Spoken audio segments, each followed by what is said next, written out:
नमस्कार दोस्तों, स्वागत है आप सभी का हमारे YouTube चैनल आलोक ज्ञान गंगा में। मित्रों, हम हाजिर हैं एक नादानी का दूसरा भाग लेकर के। अगर आप इस कहानी का पहला भाग अभी तक आपने नहीं सुना है तो डिस्क्रिप्शन में मैंने उसका लिंक दे दिया है, आई बटन पर भी उसको पिन कर दिया है, तो वहां से इस कहानी का पहला भाग सुन सकते हैं। चलिए अब दूसरा भाग शुरू करते हैं। इससे पहले कि मित्रों आप हमारी कहानी में खो जाएं, अगर आप हमारे चैनल पर पहली बार विजिट कर रहे हैं तो कृपया चैनल को सब्सक्राइब कर लें, बेल आइकन को प्रेस कर लें, ताकि इस तरीके की कहानियां जो हर रोज मैं लेकर के आता हूं उसका नोटिफिकेशन सबसे पहले आप तक पहुंचे। तो चलिए देर ना करते हुए कहानी शुरू करते हैं। पिछले भाग में आपने सुना आव्या के घर वालों ने उसके सारे गिले शिकवे भुला करके उसे क्षमा कर दिए थे तथा वह एक नए सिरे से अपनी जीवन की शुरुआत कर रही है। अब आगे सुनिए। अगले दिन सफर की थकावट के कारण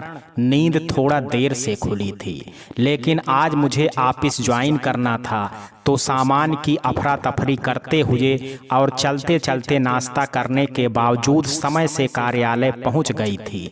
कई दिनों बाद ऑफिस गई थी तो बहुत सा काम अधूरा पड़ा था। बहुत सी फाइलें मेरी मेज पर पड़ी हुई थी। उन फाइलों को पढ़ते पढ़ते तथा बहुत से अन्य छोटे मोटे कार्यों का अवलोकन करते हुए शाम हो गई थी। घर जाने का वक्त हो गया था, साथ ही मेरा अधूरा पड़ा काम भी समाप्ति की ओर था। कुछ बचे खुचे कागजों जिनमें मेरे हस्ताक्षर की जरूरत थी तथा कुछ फाइलों का इकट्ठा कर मैं घर की तरफ चल दी। गाड़ी में बैठते ही मुझे आव्या का ख्याल आ गया तथा एक मुस्कान मेरे चेहरे पर ठहर गई। आज पूरे दिन का काम की व्यस्तता के कारण मैं उसका हालचाल भी ना जान पाई थी। मैंने बैग से फोन निकाल करके जैसे ही उसे खोला, एक साथ कई मैसेज की बाढ़ आ गई और मैं यह सब देख करके थोड़ा चिढ़ गई। वास्तव में मुझे आज तक समझ नहीं आया कि लोग इस निर्जीव प्राणी यानी फोन के साथ घंटों व्यतीत कर देते हैं। मेरे लिए तो यह बिल्कुल असंभव था। खैर, बुझे हुए मन से मैंने मैसेज मेल देखना शुरू किया। कुछ मैसेज ऑफिशियली थे तो कुछ यारों दोस्तों के। अचानक से स्क्रॉल करते हुए मेरी नज़र निहारिका के मैसेज पर पड़ी। हेलो दीदी, भाभी ने मुझे फोन करके सब बता दिया था कि कैसे उनके घर वालों ने सारे गिले शिकवे भुला करके उन्हें माफ कर दिया और मैं यह सब जान करके बहुत खुश हुई। तथा इसके अलावा उसने और भी बहुत सारी बातें लिखी हुई थी, लेकिन एक महत्वपूर्ण सूचना उसने मुझे दी थी। दीदी, आपके कहने पर मैंने एडवोकेट नीलेश जोशी से बात तो कर ली है, लेकिन आप एक बार उनसे बात कर लीजिएगा। उसने मुझे नीलेश सर, जो कि एक प्रसिद्ध वकील थे, उनका कांटेक्ट नंबर भी सेंड किया था। निहारिका का मैसेज पढ़ते ही मुझे बहुत शांति और सुकून मिला। साथ ही दीपक को सजा दिलवाने हेतु मन एक बार पुनः दृढ़ संकल्पित हो गया था। निहारिका को मैसेज का जवाब लिखने के बाद मैंने अन्य सारे मैसेज देख लिए और तत्पश्चात मैंने आव्या को फोन किया और उसने कॉल रिसीव करते ही ना खत्म होने वाली बातें शुरू कर दी थी। आज कितने समय बाद उसकी आवाज में पहली बारी मिठास वापस आई थी। कितने अरसे बाद वह समय लौट करके वापस आया था जब वह सिर्फ बोलती रहे और मैं मुस्कुराते हुए सुनती रहूं। अरे हिमांद्री, मैं ना दिन में तुम्हारे घर आई थी। पता है, आंटी ने मुझे न्यू रेसिपी बनाना सिखाया और अंकल ने मुझे फिर से कैरम खेलते हुए चीटिंग करके हरा दिया। बस बस आव्या, फोन में ही सब कुछ बता दोगी क्या? और नहीं तो क्या, तुम्हें तो अपने काम और किताबों से कभी फुर्सत मिलती नहीं। वैसे भी तुम एक अफसर हो, हमसे मिलने का समय कहाँ है तुम्हारे पास? अरे बाप रे, तब तो मुझे बहुत समय निकालना पड़ेगा तुम्हारे लिए। कहते हुए मैं खिलखिला करके हंस पड़ी। मुझे हंसता देख करके मेरे ड्राइवर भी मुस्कुरा दिया। हंसते मुस्कुराते बातें करते हुए मैं घर पहुँच गई थी। आव्या से कल मिलने का वादा कर मैं गाना गुनगुनाने हुए अपने कमरे की तरफ बढ़ गई। क्या बात है बिटिया, आज बड़ी खुश लग रही हो? दादी की आवाज सुन मैं उनकी तरफ बढ़ गई। हाँ दादी, बहुत खुश हूँ, और हो भी क्यों ना, मेरी आव्या मुझे वापस मिल गई है। वह तो है बेटा, चलो अब खाना खा लो, कह करके जल्दी से वह मेरे लिए खाना लेने चली गई। डिनर कर लेने के बाद मैंने कमरे में जा करके एक बार फिर अपने आप को काम में पूरी तरीके से झोंक दिया था। हिमांद्री, क्या मैं अंदर आ सकता हूँ? पापा, आपको कब से परमिशन की जरूरत जरूरत पड़ने लगी। अरे हमारी बेटी को जब काम करते हुए कोई डिस्टर्ब करता है तो वह भड़क उठती है ना, क्या करूं, गुस्सैल है, इसलिए परमिशन मांग रहा हूं। अच्छा अच्छा, बस भी करें और आकर के बैठ जाएं, मेरा काम भी पूरा हो चुका है पापा। पापा मुस्कुराते हुए अंदर आए तथा प्यार से मुझे गले लगाते हुए बोले, आज मेरी बेटी ने एक बार फिर मेरा सीना गर्व से चौड़ा कर दिया है। बेटा, तुमने जिस प्रकार से आव्या को उस दलदल से बाहर निकाला है ना, वह सब वाकई काबिले तारीफ है। पापा, सब कुछ आप ही से सीखा है, बस एक बार उस दीपक को सजा मिल जाए। पापा, मैं आव्या को इंसाफ तो दिलवा पाऊंगी ना? हाँ बेटा बिल्कुल, तुम सच्चाई के साथ खड़ी हो तो तुम जीत होना तो वैसे ही तय है। जी पापा, कह मैं पापा के कंधे पर सिर रख करके लेट गई। वास्तव में माँ की गोंद और पापा के कंधों से सुरक्षित और आरामदायक स्थल कहीं और नहीं है। हिमाद्री, बेटा उठो, थक गई क्या? चलो यह दूध पी लो और आराम से सो जाना। हाथ में दूध का गिलास लिए मेरी माँ सामने खड़ी थी। मेरी अवस्था 26 वर्ष की है और माँ मेरे लिए ऐसे चिंतित हो रही हैं मानो मैं 6 वर्ष की लड़की हूँ। माँ सा अद्वितीय तथा निश्चल प्रेम इस संसार में हमसे कोई और कर ही नहीं सकता। मैंने मुस्कुराते हुए माँ के हाथ से गिलास लिया और उनसे अपने पास बैठने का अनुरोध किया। क्या बात है माँ, आप हमसे नाराज हैं क्या? और नहीं तो क्या, तुम मुझसे इतना बड़ा झूठ कैसे बोल सकती हो बेटा? अपने पापा को तो तुमने सब कुछ बताया लेकिन मुझे नहीं। अगर तुम मुझे आव्या के बारे में बता देती तो मैं तुम्हें मना थोड़ी करती कि तुम उसे यहाँ ले आओ। माँ, मुझे पता है कि आप मना नहीं करती, लेकिन आप मेरे लिए खामखा परेशान हो जाती और मुझे अकेले आव्या के पास जाने को कभी इजाजत नहीं देती। फिर मैं यह सब आसानी से नहीं कर पाती ना। लेकिन प्रॉमिस, नेक्स्ट टाइम आपको पापा से भी पहले बताऊंगी। सच? हाँ माँ, बिल्कुल सच। एक बार फिर मेरे कमरे पर खुशनुमा माहौल बन गया था। पापा और माँ से हंसते मुस्कुराते बातें कर मैंने उन्हें एडवोकेट नीलेश के बारे में भी बताया तथा माँ व पापा मुझे सो जाने को कह करके कमरे से बाहर चले गए तथा मैं बिस्तर पर लेटे लेटे अपनी आगामी योजना पर चिंतन करने लगी। अगले दिन मुझे एक सरकारी विद्यालय में वार्षिक उत्सव के मुख्य अतिथि के रूप में बुलाया गया था, तो मैं आज घर से थोड़ा जल्द चली गई थी। ऑफिस में थोड़ा बहुत काम करने के बाद मैं विद्यालय पहुंची तथा कार्यक्रम इत्यादि के निपट जाने के बाद आव्या के घर चली गई। मुझे देखते ही उसके घर वाले काफी खुश हो गए थे। मैं उनसे थोड़ा बहुत हाल चाल पूछने के बाद आव्या के कमरे में चली गई, लेकिन वहां नहीं थी। मैंने रसोई में जा कर के देखा तो वह वहां पर मेरी पसंद के व्यंजन बनाने में व्यस्त थी। क्या बात है मैडम, आप तो मास्टर शेफ निकली। मेरी बात सुनकर के मुस्कुरा दी तथा मुझसे बैठने को बोल बहुत से पकवान लेकर के आ गई। यूं ही खाते पीते हंसते बोलते हम दोनों के एक साथ बैठे हुए हैं। हिमाद्री, मुझे एक बात कहनी थी तुमसे। हाँ कहो ना, मैंने बड़ी उत्सुकता के साथ उसे हाँ कहो ना। हिमाद्री, मैं आगे की पढ़ाई करना चाहती हूँ। अरे वाह, यह तो बहुत अच्छी बात है। वैसे भी मैं इस बारे में तुमसे खुद बात करने वाली थी। वैसे तुमने स्वयं अपनी इच्छा मुझे संग साझा कर रही हैं, तो तुम खुश होने के बजाय उतरा हुआ चेहरा लेकर के क्यों बैठी हो? यार डर लग रहा है, इतने सालों बाद पढ़ाई कर पाना मेरे लिए मुश्किल तो नहीं होगा ना? नहीं, बिल्कुल नहीं आव्या, इस दुनिया में ऐसे बहुत से काम हैं जो हमें कठिन लगते हैं, किंतु ऐसा कुछ भी नहीं है जो हम ना कर पाए। हमारे दृढ़ संकल्प के सामने हमारी सारी कठिनाइयां गौड़ होती हैं। इसलिए तुम भी मन में प्रबल संकल्प लिए हर छोटी बड़ी परेशानी का सामना करो और अपने अतीत को भूल करके एक नवीन सिरे से जीवन की शुरुआत करो। मेरा जवाब सुन करके वह मुस्कुरा दी और कॉलेज का एडमिशन फॉर्म मेरे हाथ में थमाते हुए बोली, एक नवीन सफर शुरू हो चुका है हिमाद्री, बस इस सफर में मुझे तुम्हारे साथ की जरूरत है। मैं हमेशा तुम्हारे साथ हूँ आव्या। अगले दिन से आव्या कॉलेज जाने लगी। वह पहले की भांति प्रसन्न रहने लगी थी। उसके स्वभाव में वही चुलबुलापन, चंचलता धीरे धीरे वापस आ रही थी। अब वह पढ़ाई के प्रति भी गंभीर रहने लगी थी। आव्या पूर्ण रूप से अवसाद से बाहर निकल चुकी थी। हम सभी इस बात से बहुत खुश थे। इसी दौरान में 2 बार मिस्टर नीलेश से मिल चुकी थी। उनसे पहले ही मुलाकात में मुझे समझ आ गया था कि वह एक बहुत ही मृदुभाषी व सज्जन व्यक्ति है।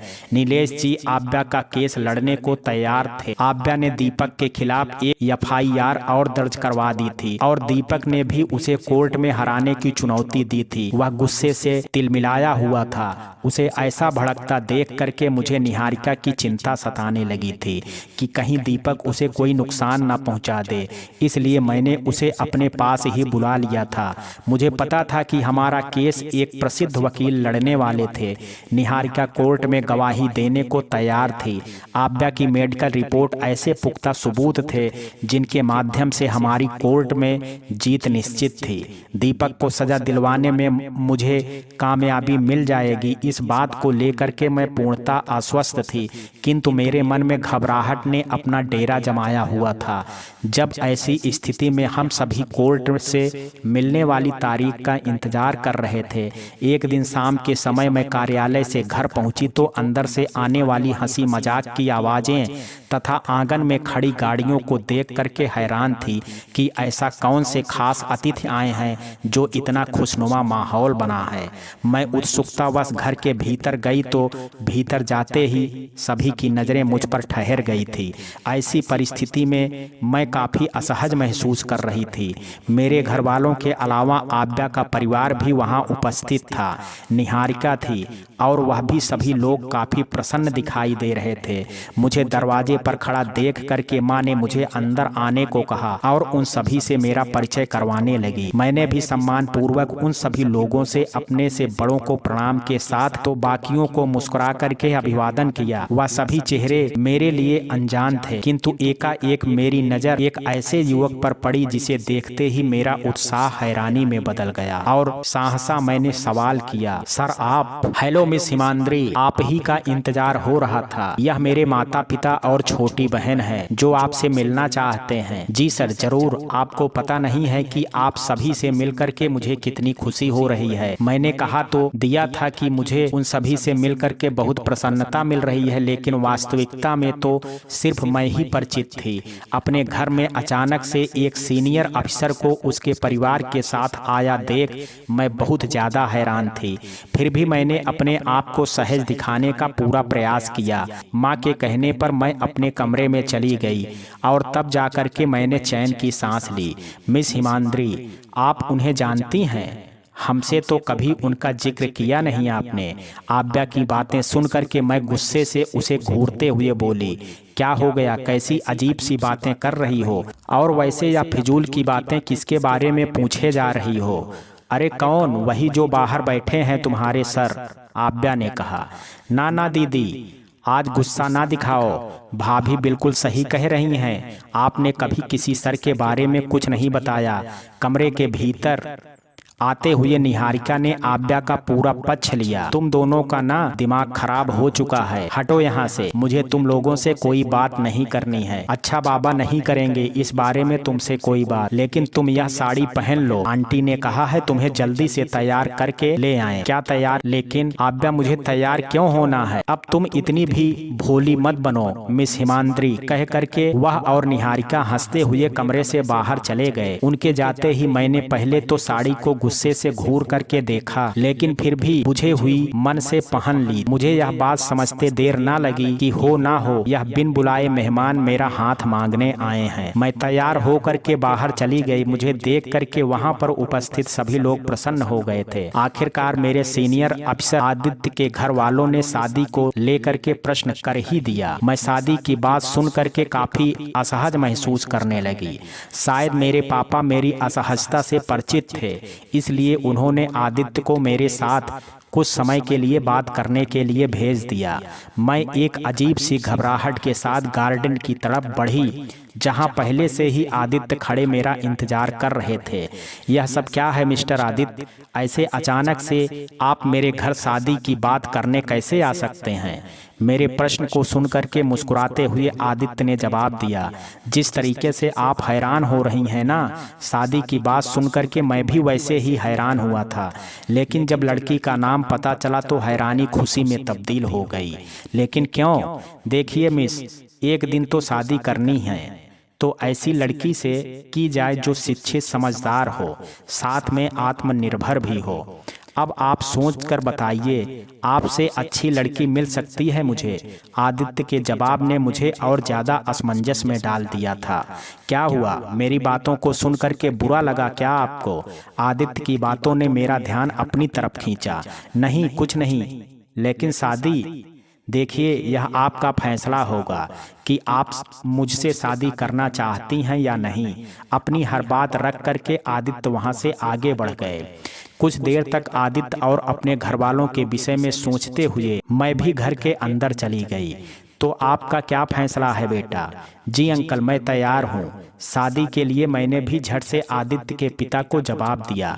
मेरा जवाब सुनते ही सभी लोग बहुत खुश हो गए थे और साथ में उन्हें आश्चर्य भी हो रहा था। तो वहीं आव्या और निहारिका ने मुझे छेड़ना शुरू कर दिया और उनकी इस हरकत को देख करके मैं मुस्कुराए बिना नहीं रह पाई। शाम के समय मैं अपने कमरे में बैठी हुई थी कि पापा मेरे पास आए और काफी हिचकिचाहट के साथ मुझसे पूछने लगे, क्या मेरी बेटी मुझसे नाराज है? आपको क्या लगता है कि मुझे बिन बताए शादी तय कर दी जाएगी तो मैं खुश रहूंगी? देखो बेटा, आपके साथ कोई जबरदस्ती नहीं है। अगर आप आदित्य से शादी नहीं करना चाहती हो तो मैं उन्हें मना कर दूंगा। पापा, आदित्य से मुझे कोई शिकायत नहीं है, लेकिन आप लोगों ने मुझे इस बारे में कुछ क्यों नहीं बताया? देखो बेटा, आदित्य के पिताजी ने मुझसे तुम्हारा हाथ मांगा था तो मैं भी मना नहीं कर पाया। आखिर आदित्य है ही योग्य नौजवान, तुम भी मेरी बात से सहमत होगी। पापा, आप मेरे लिए सबसे बेस्ट ही ढूंढेंगे, कह करके मैं उनसे लिपट गई। ना जाने क्यों मेरी नाराजगी एकदम से गायब हो चली थी। अंकल, अब आप बाहर जाइए, मुझे अपनी प्यारी सहेली से बात करनी है, कह करके मेरे पास बैठ गई। उसकी बात सुनते ही पापा भी मुस्कुराते हुए कमरे से बाहर चले गए। पापा के जाते ही आव्या ने मुझे छेड़ना शुरू कर दिया। वह बार बार मुझे आदित्य का नाम लेकर के चिढ़ाने लगी, जिस कारण मैं काफी परेशान हो गई थी। शायद वह यह जान चुकी थी कि उसकी हरकतें मुझे गुस्सा दिला रही हैं, तो वह शांत होकर के बैठ गई। करीब 5 मिनट की शांति के बाद उसने मुझसे फिर सवाल किया, तुम गुस्सा मत करना, मैं तुम्हें चिढ़ा भी नहीं रही हूँ, लेकिन प्लीज मुझे आदित्य के बारे में कुछ बताओ तो सही, तुम उन्हें पहले से जानती थो? आव्या की आवाज में गंभीरता सुन मैंने भी उसे आदित्य के विषय में बताना शुरू कर दिया। मिस्टर आदित्य तिवारी हमारे जिले के एसडीएम हैं, एक बहुत ही ईमानदार प्रशासनिक अधिकारी हैं। अपने ग्रामीण इलाके की बहुत ही समस्याओं का निस्तारण कराने हेतु मैं 2-3 बार उनके पास ज्ञापन सौंपने गई थी, तब हमारी मुलाकात हुई है। इसके अलावा कई सरकारी कामों के सिलसिले में हमारा मिलना जुलना हुआ है और उनके पिताजी पापा के साथ ही विद्यालय में शिक्षक पद पर अपनी सेवा दे चुके हैं। इससे ज़्यादा मुझे आदित्य के बारे में कुछ नहीं पता, तो प्लीज़ तुम भी अब मुझसे कुछ और मत पूछना। अच्छा नहीं पूछूंगी, लेकिन बस मेरा एक कन्फ्यूजन दूर कर दो। आव्या ने मुस्कुराते हुए कहा, क्या यही कि तुम शादी के लिए आखिर इतनी आसानी से कैसे तैयार हो गई? आव्या, आदित्य एक समझदार लड़का है और मेरे घर वाले भी उसे मेरे लिए पसंद कर चुके हैं तथा एक दिन मुझे वैवाहिक जीवन में तो प्रवेश करना ही है, इसलिए घर वालों की पसंद को ही मैंने भी अपनी पसंद कर लिया। मुझे लगता है कि दादी भी अब काफ़ी बीमार रहती हैं, वह भी ना जाने कब तक हमारे बीच रहेंगी, तो मैंने भी सभी की खुशी का ध्यान में रखते हुए शादी का निर्णय ले लिया। मेरा जवाब सुनकर आव्या की तरफ से अब कोई प्रतिक्रिया नहीं आई, तो मैं उसकी तरफ पलट गई। उसकी आंखें पनीली थी, जिसे देख करके मैंने अंदाजा लगा लिया था कि कहीं ना कहीं जाने अनजाने वह मेरी बातों से आहत हुई है। क्या हुआ, तुम रो क्यों रही हो? हिमाद्री, मैं रो नहीं रही हूँ, बस यह सोच रही थी कि संसार में 2 तरह के व्यक्तित्व हैं, एक तुम्हारे जैसे जो अपना प्रत्येक दायित्व निभाते हैं और एक मेरे जैसे जो बस यही सोचते हुए मेरी आंखें भर आई थी। उसकी बातें सुन करके मैं यह सोचने पर विवश हो गई कि कहीं शादी ब्याह का माहौल देख करके और अपनी शादीशुदा जिंदगी के बारे में सोचते हुए फिर से उसे अवसाद का सामना ना करना पड़े। यह बात सोचते ही मैं सिहर उठी। किसी प्रकार से मैंने अपने आप को मजबूत करते हुए आव्या को संभाला। क्यों व्यर्थ की बातें करती हो? तुम्हारे जैसे प्यारे दोस्त दुनिया में ढूंढने पर भी नहीं मिलते हैं। मैं आव्या को ढांढस बंधाने का प्रयास कर रही थी कि निहारिका ने कमरे के अंदर आकर के मुझे आदित्य के नाम से चिढ़ाना शुरू कर दिया। उसकी यह बचकानी हरकत माहौल को खुश करने के लिए पर्याप्त थी। आव्या भी अब सामान्य हो चुकी थी तथा निहारिका का पूरा साथ दे रही थी। मैंने भी उन दोनों को बनावटी गुस्सा दिखाने का भरसक प्रयत्न किया, परंतु आज मैं आदित्य के नाम फरमाए बिना ना रह पाई थी। हंसी ठिठोली के वातावरण में एडवोकेट नीलेश के मैसेज ने गंभीरता उत्पन्न कर दी थी, लेकिन उस मैसेज को पढ़ करके हम सभी की खुशी दोगुनी हो गई थी। आखिरकार कोर्ट में हमें अगले हफ्ते की तारीख मिली थी। बस 7 दिन का इंतजार और दीपक कटघरे में खड़ा होगा। आखिरकार वह समय आने वाला था जब दीपक को उसके किए की सजा ही मिल जाएगी। यह बात सोचते ही मैं काफी उत्साहित हो जाती थी। कई हफ्तों के इंतजार के बाद आज वह दिन आ गया था जिसका हम सभी बेसब्री से इंतजार कर रहे थे। मैं, आव्या, निहारिका तथा आव्या के घरवाले कोर्ट के लिए निकल गए थे। एडवोकेट नीलेश कोर्ट के बाहर हमारा इंतजार कर रहे थे। कुछ समय बाद कार्रवाई शुरू होनी थी तो हम सभी अंदर जाकर के बैठ गए। इतनी देरी में दीपक और उसके माता पिता अपने वकील एडवोकेट सुमित के साथ वहां पहुंच गए थे। हमें देखते ही दीपक गुस्सा से आग बबूला हो गया और आव्या को घूरते हुए भड़कता हुआ आगे चल दिया। उसके माता पिता भी हम लोगों को देख करके वही प्रतिक्रिया थी, लेकिन आगे बैठने से पहले वह दोनों एक बार निहारिका के पास आए तथा उससे विनती करने लगे कि वह अपने भाई के खिलाफ ना जाए। काफी अनुनय विनय के बाद भी जब निहारिका नहीं मानी तो उसे काफी बुरा भला बोलते हुए उसके माता पिता अपने बेटे की तरफ चल दिए। मैं हमेशा से निहारिका के व्यवहार तथा मृदुल स्वभाव की प्रशंसक थी और आज उसकी हिम्मत देख करके मेरे पास प्रशंसा के कोई शब्द नहीं बचे थे। वास्तव में कितना मुश्किल था उसके लिए अपने घर वालों के विरुद्ध लड़ना, किंतु फिर भी वह हमारे साथ थी। Thank you so much Niharika, हमारा साथ देने के लिए। आव्या ने उसका शुक्रिया अदा कर मानो मेरे हृदय की बात उसके सम्मुख रख दी थी। भाभी थैंक यू किस बात का, मैं तो सत्य का साथ निभा रही हूँ ना। उसका उत्तर सुनकर के मैं और आव्या मुस्कुरा दिए तथा जज साहब के आने का इंतजार करने लगे। तकरीबन 10 मिनट बाद जज साहब भी आ गए थे और कोर्ट की कार्रवाई भी शुरू हो गई।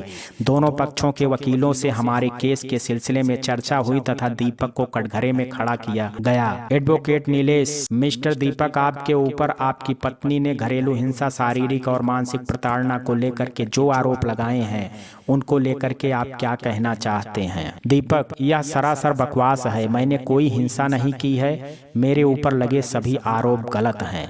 नीलेश, जी नहीं मिस्टर दीपक, आप झूठ बोल रहे हैं। क्या यह सच नहीं है कि आप शराब के नशे में आए दिन आव्या के ऊपर हाथ उठाते थे, उन्हें पीटते थे, धमकाते थे?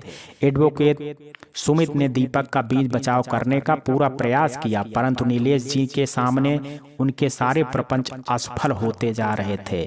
नीलेश सर, आपकी इजाज़त हो तो मैं निहारिका को गवाही देने के लिए बुलाना चाहूँगा। जज साहब से इजाज़त मिलने पर निहारिका ने पवित्र गीता के ऊपर हाथ रख करके बोलने की शपथ ली तथा आव्या की शादी से पहले उसके गर्भपात अवसाद की स्थिति के एक एक पल का वर्णन किया। उसने बड़ी स्पष्टता के साथ अपने भाई और माता पिता के विरुद्ध गवाही दी, जिस कारण कुछ लोग उसके साहस की तारीफ कर रहे थे तो कुछ बेटी धर्म न निभाने के कारण बातें बना रहे थे। दोनों पक्षों की बातें सुनने तथा सबूतों और गवाहों के मद्देनजर दीपक को 10 वर्ष के कठोर कारावास की तथा उसके माता पिता को 3 वर्ष की सजा सुना करके जज साहब ने अपना फैसला सुनाया, जिसे सुनकर के आव्या और मैं एक दूसरे से लिपट गए थे। आज तक जिन आव्या ने दुखों का सामना किया था वह सभी दुख दर्द आंसुओं के रूप में बहन। वहीं अपने माता पिता के हाथों में हथकड़ी लगी देख निहारिका की आंखों में असीम पीड़ा दिखाई दे रही थी, लेकिन वह फिर भी हमारी खुशी में शामिल थी। कोर्ट से बाहर आते ही एडवोकेट नीलेश और हमें केस जीतने की बधाई मिल रही थी। आव्या निहारिका पहले ही गाड़ी में बैठ चुकी थी। मैं अपनी खुशी से झूमते हुए सीढ़ियों से नीचे जाते वक्त फिसल गई, परंतु दो मजबूत बाहों ने मुझे गिरने से बचा लिया। मैंने शुक्रिया कहने के लिए पलट करके देखा तो सामने आदित्य खड़े थे, जो मुझे देख करके मुस्कुरा रहे थे। मुबारक हो हिमाद्री, आखिरकार तुमने आव्या को इंसाफ दिला ही दिया, कह करके उन्होंने मुझसे हाथ मिलाया तथा उनकी छुअन से मुझे एक अनजाने से एहसास का अनुभव हुआ, जो मेरे लिए बिल्कुल नया था, एकदम अनजान था। Thank you sir. अब आप मुझे सर ना कहें तो ठीक रहेगा, आप मुझे मेरा नाम लेकर के बुलाया करिए। आदित्य की बातें सुन करके मैं काफ़ी असहज महसूस कर रही थी। मैं किसी प्रकार वहाँ से भाग जाना चाहती थी, किंतु आदित्य अभी भी मुझसे बातें करने में लगे हुए थे, तो मेरा वहाँ से चले जाना संभव ना था। हिमाद्री, आप यह शादी अपनी मर्जी से कर रही हैं ना? मेरा मतलब कोई दबाव तो नहीं है? अगर मैं आपको पसंद नहीं हूँ तो आप साफ तरीके से इनकार कर सकती हैं। आपके अंदर एक भी ऐसा अवगुण नहीं जिसके कारण बना करके मैं इस विवाह हेतु इनकार करूं। जितना आकर्षण आपका स्वरूप है, उससे कहीं ज्यादा आकर्षक आपका व्यक्तित्व है। मेरे एक उत्तर ने आदित्य के सभी सवालों का जवाब एक साथ दे दिया था। मैं और वह एक दूसरे से नजरें चुरा करके मुस्कुरा रहे थे। दोनों के मन में एक दूसरे को लेकर के ढेरों प्रश्न आ रहे थे, किंतु पूछने की सामर्थ्य दोनों में से किसी में ना थी। मैं लजाती हुई वहां से जाने के लिए मुड़ गई और भागती हुई सीढ़ियों से नीचे उतर गई। कल साथ में कॉफी पीने चलें क्या? पीछे से आती आदित्य की आवाज ने मुझे लजाने में और ज्यादा विवश कर दिया। मैं कोई जवाब दिए बिना गाड़ी में जाकर के बैठ गई और गाड़ी में बैठते ही आव्या व निहारिका ने मेरी खिंचाई करनी शुरू कर दी। हम अपने गंतव्य की तरफ चल दिए। जाते जाते मैंने एक बार सीढ़ियों की तरफ नजरें घुमा करके देखा तो आदित्य अभी भी मुस्कुराते हुए वहीं पर खड़े थे। मुझे अपनी तरफ देखता हुआ पा करके उनकी मुस्कान चौड़ी हो गई और मैं झट से आगे पलट गई। मेरी इस हरकत पर गाड़ी में बैठे सभी लोग हंस दिए। आज आव्या को लेकर के मैं बहुत ज्यादा खुश थी और वह और निहारिका बातें करने में व्यस्त थे। भले ही वह दोनों प्रसन्न होने का दिखावा कर रहे थे, किंतु भीतर से कठिन पीड़ा का सामना कर रहे थे, जिसका मुझे भी आभास था। उन दोनों ने एक सुखी परिवार की कल्पना करी थी, परंतु वास्तविकता तो बिल्कुल विपरीत थी। वहीं अपने और आदित्य के बारे में सोचते हुए मुझे आव्या की भी चिंता होने लगी थी। कहीं ना कहीं मेरे मन में उसके पुनर्विवाह को लेकर के एक आस जगी, लेकिन यह सब जितना आसानी से मैं सोच रही थी, उसका हो पाना उतना ही कठिन था। आव्या व निहारिका मुझसे विदा लेकर के अपने घर की तरफ चल दिए। उन्होंने मुझे भी अपने साथ चलने का अनुरोध किया, लेकिन मैंने थकावट के कारण जाने से मना कर दिया और मैं आराम करने के बहाने अपने घर पर ही ठहर गई। मुझे देखते ही माँ ने मुझसे केस के सिलसिले के बारे में पूछा और हमारी जीत के बारे में पता लगते ही खुशी से उनकी आंखें नम हो गई। क्या बात है बेटा, आज का दिन तुम अपनी सहेली के साथ बिताना नहीं चाहती? पापा ने मुझे देखते ही सवाल किया। नहीं पापा, ऐसा नहीं है। दरअसल मैं थक गई थी तो तब उनके साथ नहीं गई। मेरी हिमाद्री कब से मुझसे झूठ बोलने लगी। पापा, मैं झूठ नहीं बोल रही, पर आपसे कुछ कहना चाहती हूँ। हाँ बेटे, वही तो मैं जानना चाहता हूँ, कह करके पापा ने मुझे अपने पास बिठाया और मेरे बोलने का इंतजार करने लगे। पापा, आपको तो पता है आव्या कितनी मुश्किल से अपने दुखों को भुला पाई है। वह सब कुछ भुला करके एक नए सिरे से जीवन की शुरुआत कर रही है, लेकिन क्या यह सब इतना आसान होगा? बेटा, मैं आपकी बातों में थोड़ा उलझ गया हूँ। मुझे यह समझ नहीं आ रहा है कि किस चीज को लेकर के तुम खामखा परेशान हो। अब तो दीपक को भी सजा मिल चुकी है और आव्या भी अपनी पढ़ाई पूरी करके भविष्य उज्जवल करने की दिशा में अग्रसर है। आखिर अब क्या चिंता है? जी पापा, आप सही कह रहे हैं, लेकिन क्या आपको नहीं लगता आव्या को एक हमसफर की जरूरत है, जो जीवन के हर मोड़ पर उसका साथ निभाए? मेरी परेशानी सुनकर के पापा मुस्कुरा उठे। फिर कुछ देर तक चिंतन करने के बाद मुझसे सवाल किया, इस विषय में आव्या से बात की? नहीं पापा, इतनी सामर्थ्य नहीं है। तो बेटा, सामर्थ्य जुटाओ और आव्या की राय जान लो।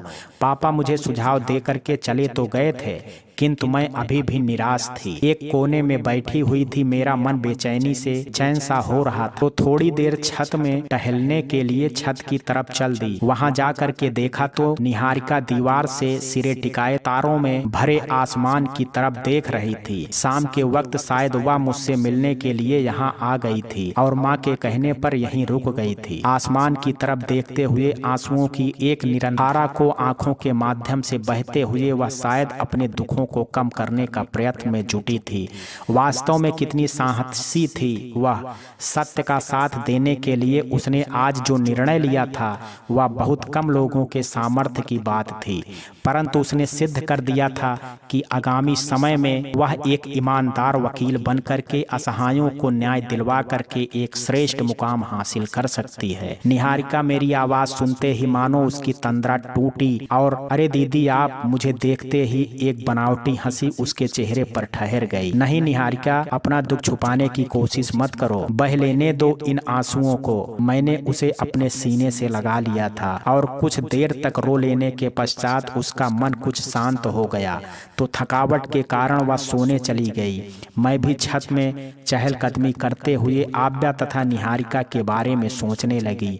आव्या को सहारा देने के लिए उसका परिवार उसके साथ है, लेकिन निहारिका, उसका तो कोई नहीं है। नहीं, मैं उसे अकेला नहीं छोड़ूंगी, वह मेरी जिम्मेदारी है। इस तरीके के बहुत से प्रश्नों का जवाब ढूंढते हुए मैं अपने कमरे में आ गई तथा फाइलों को खोल करके पिछले दिनों के पेंडिंग कार्यों को पूरा करने में व्यस्त हो गई।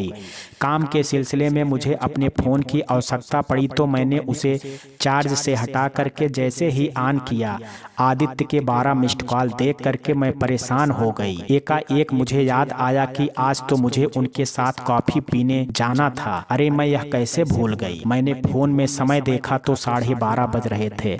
इस समय फोन करना मुझे ठीक नहीं लगा। मैं सॉरी लिख करके एक मैसेज उन्हें सेंड कर दी तथा सारा सामान समेट करके गहरी नींद में सो गई। सवेरे जब नींद खुली तो अपनी आदत से विपरीत आज मैंने सबसे पहले अपने मोबाइल फोन चेक किए। आदित्य ने मैसेज सीन कर दिया था किंतु कोई रिप्लाई नहीं दिया था। यह देख करके मैं तो हताश हो गई थी। मैंने एक बार फिर आदित्य से बात करने का निरंतर प्रयास किया। लगभग 5-6 कॉल किए किंतु कोई उत्तर प्राप्त ना हुआ। आज यह मेरे जीवन का पहला ऐसा क्षण था जब किसी से बात करने को मेरा मन बेसब्र हुआ हो। हालांकि आज से पूर्व किसी की नाराजगी से मुझे कोई प्रभाव नहीं पड़ता था, लेकिन वह पल भी मेरे जीवन में आ गए थे जब किसी की नाराजगी मेरी मायूसी का कारण बन गए हों। मैं उदास मन से ही कार्यालय निकल गई और वहां पहुंचते ही काम में ऐसी उलझी कि अपनी सारी समस्याएं तो भूल ही गई। शाम के समय घर के तरफ लौटते हुए एक बार अपना फोन चेक किया, इस आस में कि क्या पता आदित्य का कोई मैसेज आया हो, परंतु ऐसा कुछ ना था।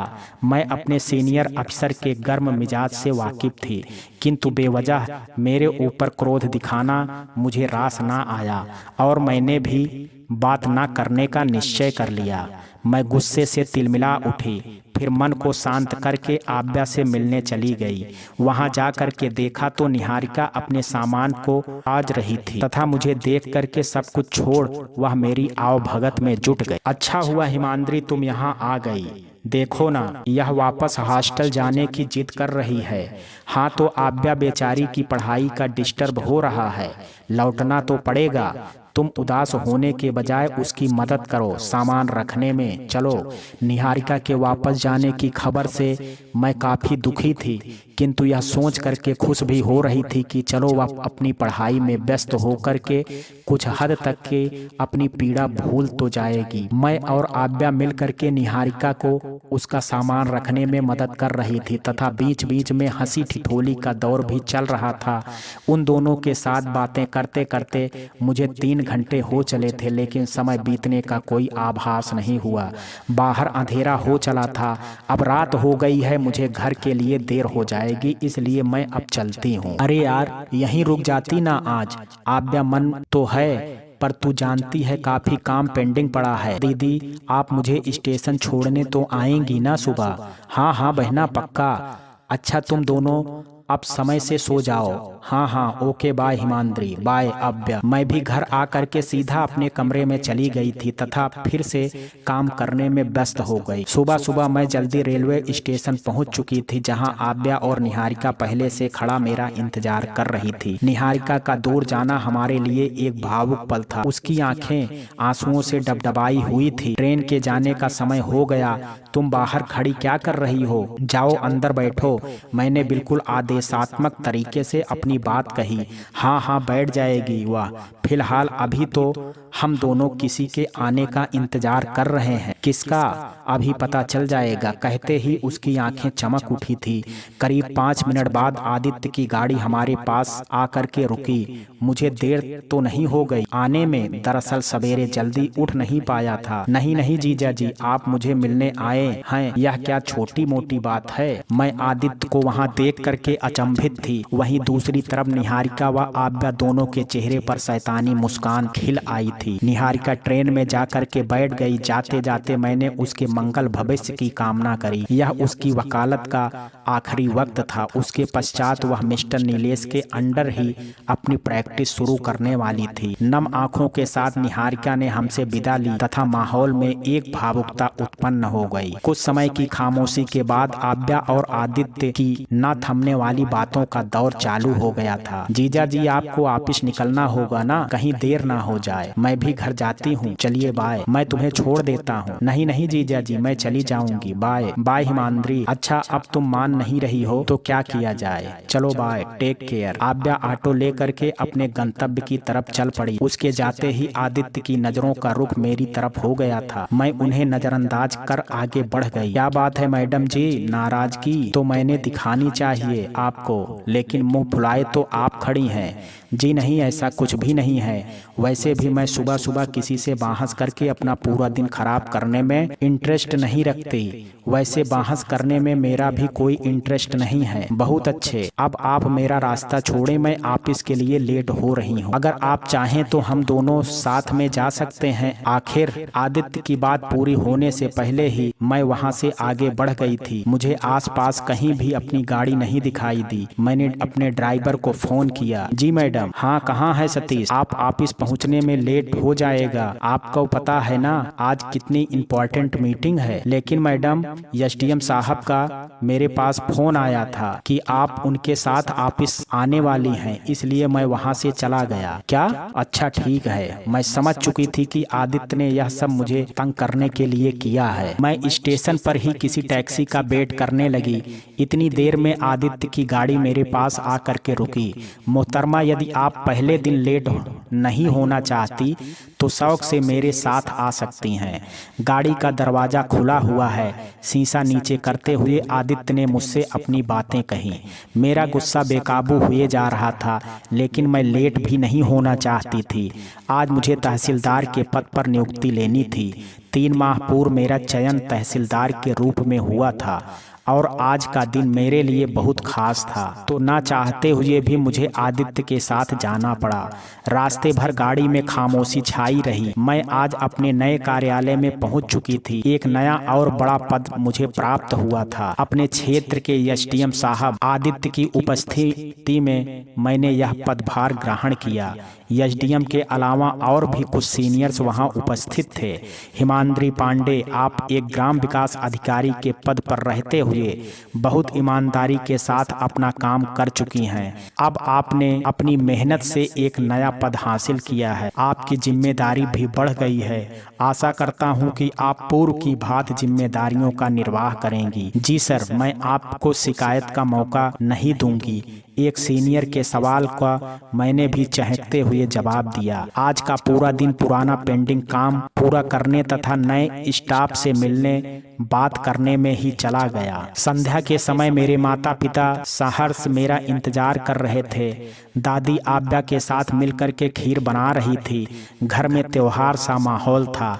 आव्या और मैं अपने स्कूल के दिनों को याद करते हुए छत पर बैठे सितारों से भरे आसमान को निहार रहे थे। वैसे आदित्य को तू बुलाया था क्या? हाँ नहीं मतलब हाँ यार बुलाया था। अब तू गुस्सा मत करना। उससे हड़बड़ाहट के साथ जवाब दिया, वैसे मैं चाहते हुए भी आज तेरे ऊपर गुस्सा नहीं कर सकती, इसलिए चल बख्श दिया आज। हा हा हा। मेरी बात पर वो खिलखिला करके हंसी थी। कितनी मनमोहक हंसी थी उसकी, हमेशा की तरह आज भी बहुत सुंदर लग रही थी वो। मैं अपने मन की बात उससे कहना चाहती थी, किंतु घबराहट ऐसी थी कि मैं हिम्मत नहीं जुटा पा रही थी। क्या हुआ तुझे? आदित्य की याद आ गई क्या? हाँ, वह एक बार खिलखिला पड़ी। चुप कर, हमेशा फालतू बोलती रहती है। वैसे भी मैं तेरे ही बारे में सोच रही थी। अभी अगर तू बुरा ना माने तो मैं कुछ कहना चाहती हूँ तुझसे। मैंने अपने भीतर की सारी हिम्मत समेट करके आखिरकार उससे अपनी बात कह दी थी। हाँ हाँ बोलना। वह मुझे सुनने के लिए शांति से बैठ गई थी तथा बेसब्री से मेरे बोलने का इंतजार करने लगी। आव्या, शादी को लेकर के तेरा क्या नजरिया है? मतलब यार, कैसे सवाल कर रही है तू आज? मेरे सवाल सुन करके वह हैरान हो गई थी। हाँ बताना, क्या सोचती है तू शादी को लेकर के, जीवन साथी को लेकर के? मैंने भी अपनी बात पर जोर दिया। हिमाद्री, जीवन साथी वह व्यक्ति है जो हमारा हमराही हो, हमारे सुख दुख को संगी हो, उतार चढ़ावों में भरे इस जीवन की हर परिस्थिति में जो हमारा साथ दे। जीवन साथी की न जाने कितने सुंदर परिभाषाएं उसने मुझे सुनाई थी, और यह सब सुनाते हुए उसके पलकों के कोर भी भीग चुके थे। मेरा मन भी द्रवित हो उठा था। तो तुम्हें नहीं लगता कि ऐसे ही किसी हमराही की जरूरत है? तुम्हें भी होनी चाहिए। नहीं, बिल्कुल नहीं। आखिर क्यों? तुम इतनी भी नादान नहीं हिमाद्री कि मेरे क्यों का जवाब ना ढूंढ सको। मुझे क्यों का जवाब पता है, लेकिन मैं तुम्हारे मुंह से ही सुनना पसंद करूंगी। तुम्हें इन विषयों पर बात करना कभी पसंद नहीं था, तो आज क्यों सुनना चाहती हो? उसकी प्रश्नवाचक निगाहें मुझे घूर रही थी, क्योंकि आज इन विषयों पर बात करने का सही समय है।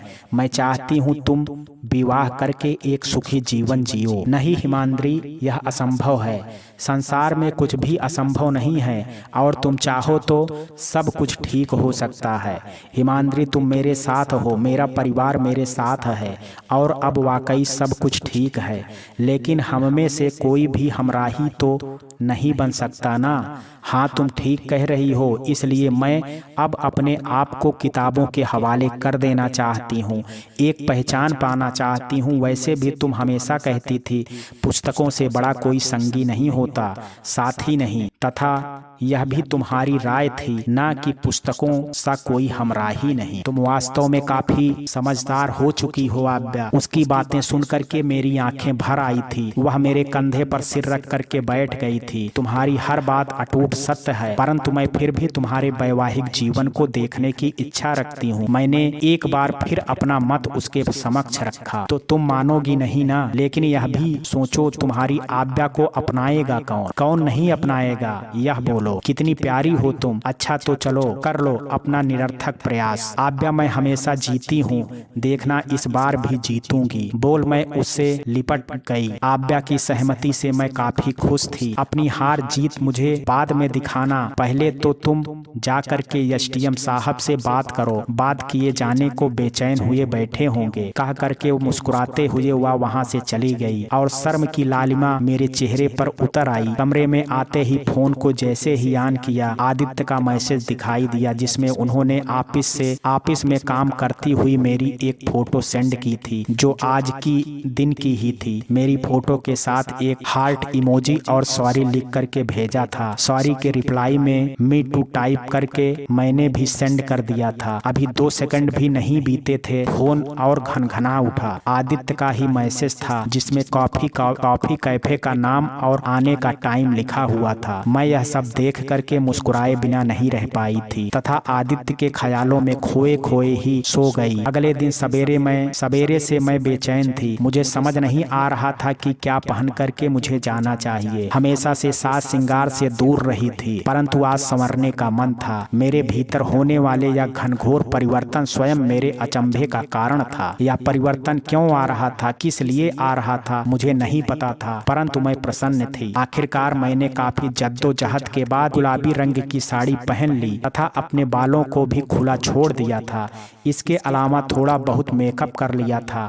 मैं पूरे तरीके से तैयार होकर के माँ के कमरे में गई तो वह मेरा यह स्वरूप देख करके हैरान थी, किंतु पल भर की हैरानी के बाद वह मंद मंद मुस्कुराने लगी थी। माँ, मैं एक कॉलेज फ्रेंड से मिलने जा रही हूँ। अच्छा, कॉलेज फ्रेंड पर कौन है इतना खास फ्रेंड जिसके लिए मेरी बेटी मेकअप करके जा रही है? उन्होंने व्यंग्यात्मक ढंग से यह बात कही थी। उनका प्रश्न सुन करके मैं झेंप गई। हाँ, वह मैं आगे कुछ नहीं बोल पाई थी। अरे मैं ऐसे ही पूछ रही थी, तुम जाओ, कहीं लेट हो गई तो।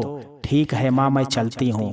मैं तेज कदमों के साथ आगे बढ़ गई। पलट करके देखा तो माँ अभी भी मुस्कुरा रही थी। अब मैं ज्यादा वहाँ नहीं रुक पाई तथा कैफे के लिए निकल गई। मैं वहाँ पहुँच चुकी थी। अंदर जा करके जैसे ही मैंने नजरें घुमाई, मुझे आदित्य दिखाई दिए और गुस्ताख निगाहें उन्हीं पर टिक गई। हमेशा की तरह आज भी काफी दिलकश लग रहे थे। वो माथे पर आते बिखरे बिखरे बाल, पलकों के पीछे पोशीदा काली आंखों की शरारत, उन्हें यूं ही देखते हुए वक्त कहीं थम सा गया था। उनकी नजरें भी मुझे ढूंढते हुए मेरी निगाहों से आ मिली थी तथा एक शर्मीली मुस्कान लबों में लिए मैं टेबल की तरफ बढ़ गई। आप बेहद खूबसूरत लग रही हैं। समझ नहीं आता कि किसकी तारीफ करूं, साड़ी की या आपकी। आदित्य की बातें सुन मेरा चेहरा शर्म से लाल हो गया था। एक नए एहसास का अनुभव हो रहा था मुझे। मैं उनके साथ उस वक्त जो लम्हे जी रही थी, जिंदगी के सबसे खूबसूरत पलों में शामिल हो चुके थे। आदित्य, मैं आपसे एक बात साझा करना चाहती हूँ। हाँ करो ना। आपको सुनने के लिए कितने दिनों से तरसा हूँ मैं। उनकी हर बात, उनकी हर एक बात मुझे जलाने का काम कर रही थी। फिर भी अपने जज्बातों को जब्त कर मैंने आव्या के भविष्य को लेकर के अपनी हर चिंता उनके समक्ष रखी थी। आपको पता है, आपकी सोच विचार इतने श्रेष्ठ हैं कि मेरी नज़रों में आपका सम्मान दिन प्रतिदिन निरंतर बढ़ता जा रहा है। हिमाद्री, यकीन मानिए, आव्या के लिए एक योग्य हमसफर ढूंढने तथा मुश्किल हालातों में उसका सहयोग करने के लिए मैं आपका पूरा पूरा साथ निभाऊंगा।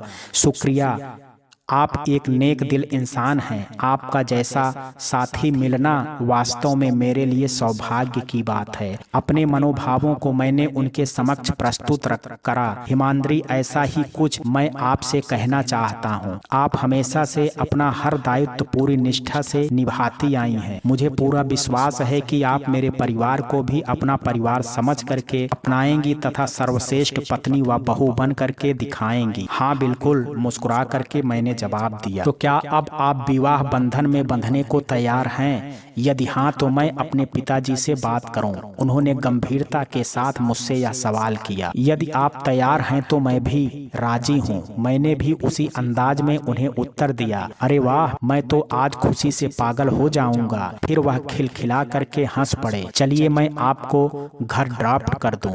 जी चलिए। आदित्य मुझे घर छोड़ करके चल दिए थे और मैं मुस्कुराते हुए भीतर दाखिल हुई, लेकिन ड्राइंग रूम में ही मेरी माँ की नजरों से सामना हो गया। अरे बेटा, बाहर तक ही क्यों आया कॉलेज फ्रेंड? अंदर ले आती ना। मैं तो पूरी उम्मीद में थी कि मुझे भी मिलवाओगी अपने दोस्त से, लेकिन तुमने कहा ही नहीं उनसे कि माँ से भी मिलते चलो। खैर कोई नहीं, अगली बार मिलूंगी। हाँ। माँ मुस्कुराते हुए अपनी बातें करती रही और मेरी नजरें शर्म से झुकती चली गई। मैं शर्मा करके अपने कमरे की तरफ भाग गई। आदित्य के बारे में सोचते ही मेरी धड़कनें बेकाबू होने लगी थी। आज के दिन के हसीन पलों को याद करते करते मैं गहरी नींद में सो गई। शाम के समय आव्या की आवाज ने मेरी तंद्रा तोड़ी। हिमाद्री, उठ जाओ, देखो मैं तुम्हारे लिए तुम्हारा पसंद का हलवा बना करके लाई हूँ। अरे अब उठो भी यार। मैं अवसाई सी उठी और मुंह हाथ धो करके वापस आने तक आव्या ने एक प्लेट में बादाम का हलवा निकाल करके मेरी तरफ बढ़ा दिया था। थैंक यू यार, मुझे भूख लग रही थी बहुत तेज। क्यों, जीजू ने कुछ खिलाया नहीं क्या? उसकी बात सुन करके मेरी उंगलियां चम्मच में टिक सी गई और वह शैतानी मुस्कुराहट लिए मुझे छेड़ती रही। बताना यार, क्या कह रहे थे जीजू? कहाँ ले गए थे घुमाने? वो तो फिदा हो गए होंगे ना आज तेरे लुक पर। तुम भी ना। हम बस कॉफी पीने गए थे साथ में, समझी? अपनी बकवास बंद करो अब। मैंने झूठा गुस्सा दिखाते हुए जवाब दिया। मेरे जवाब पर वह ठहाका मार करके हंस दी तथा हंसते हुए उसने कुछ पेपर्स मेरी तरफ बढ़ा दिए। दिए। अच्छा, अब तू आदित्य जी के ख्वाबों से बाहर निकल गई हो तो प्लीज मेरी हेल्प कर दे। असाइनमेंट बनाने में हिस्ट्री की बुक मेरी तरफ बढ़ाते हुए उसने मुझसे अनुरोध किया। हाँ करूंगी मदद, लेकिन अब तुम मुझे छेड़ना नहीं। ओके, नहीं छेड़ूंगी, अपनी हंसी दबाते हुए उसने मुझे जवाब दिया। मैंने किताबों के पन्ने पलटे तथा उसकी मदद करने लगी। आव्या का पढ़ाई के प्रति रुझान देख करके मुझे बेहद खुशी मिली। उसके सारे कॉन्सेप्ट क्लियर थे। वह वास्तव में बड़ी तल्लीनता से अध्ययन करने लगी थी, जो हम सभी के लिए अपार हर्ष की बात थी। हम दोनों ने मिलकर के असाइनमेंट का काम खत्म किया। फिर निहारिका से फोन से बातें करते हुए न जाने समय कब बीत गया। रात हो चुकी थी। आव्या के भैया उसे घर लेने आए थे। वह अपना सामान समेट करके चली गई। उसके जाते ही मेरा फोन बज उठा। आदित्य का नाम देखते ही मेरे चेहरे पर मुस्कान खिल आई तथा एक गहरी सांस लेते हुए मैंने फोन रिसीव किया। हेलो। दूसरी तरफ से आती आवाज को सुनते ही धड़कनें तीव्र हो गई। हेलो आदित्य। हिमाद्री, मैं कल गवर्नमेंट स्कूल के निरीक्षण में जा रहा हूँ, तो तुम्हें भी मेरे साथ चलना है। मैं? जी हाँ आप। ये आपके सीनियर्स का ऑर्डर है। Yes sir. मैंने भी कुछ उन्हीं के अंदाज में उत्तर दिया और फिर हम दोनों ही हंस पड़े। एक लंबी बातचीत का दौर हमारे बीच प्रारंभ हो चुका था। धीरे धीरे हम एक दूसरे को समझने लगे थे। एक दूसरे का साथ हमें भाने लगा था। मेरे जीवन में ऐसे क्षण आ चुके थे जब फोन में आदित्य संग बातें करते करते समय का भी ध्यान न रहने लगा। बातें करते हुए नींद के आगोश में चले जाना, फोन को चार्ज पर लगाए लगाए घंटों खड़े खड़े आदित्य को सुनना और हर छोटी बड़ी खुशी को उनके साथ साझा करना। अभी ऑफिशियल काम से इधर उधर जाना तो कभी मूवी देखने, शॉपिंग करने जाना, यह क्षण मेरे लिए बेहद अनमोल थे। ना जाने कब कैसे इश्क का बुखार चढ़ गया, लाइलाज बुखार जिसका कोई उपचार किसी के पास ना था। इसी बीच आव्या ने अच्छे अंकों के साथ अपने सेमेस्टर परीक्षाएं पास कर ली और आगे की पढ़ाई के लिए इतिहास विषय को चुना।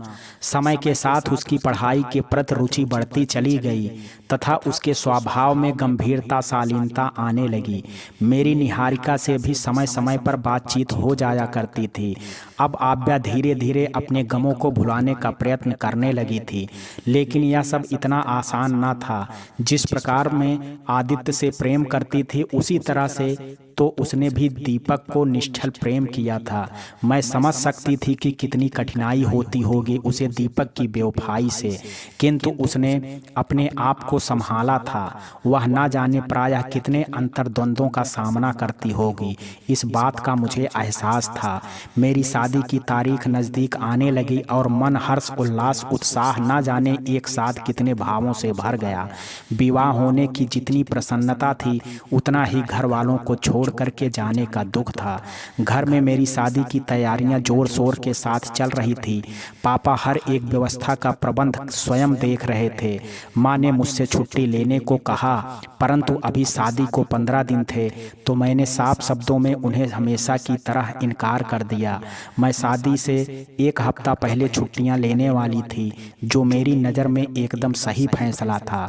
एक दिन शाम के समय पापा के कमरे में उन्हें चाय देने गई तो वह मुझे देखते ही भावुक हो पड़े। उनकी आंखों में आंसू, मेरा मन पसीज गया तथा मैं सीधे उनके गले लग गई। हिमाद्री बेटा, तुम्हारे बिना यह घर सूना हो जाएगा, तुम्हारे बिना कैसे रह पाऊंगा।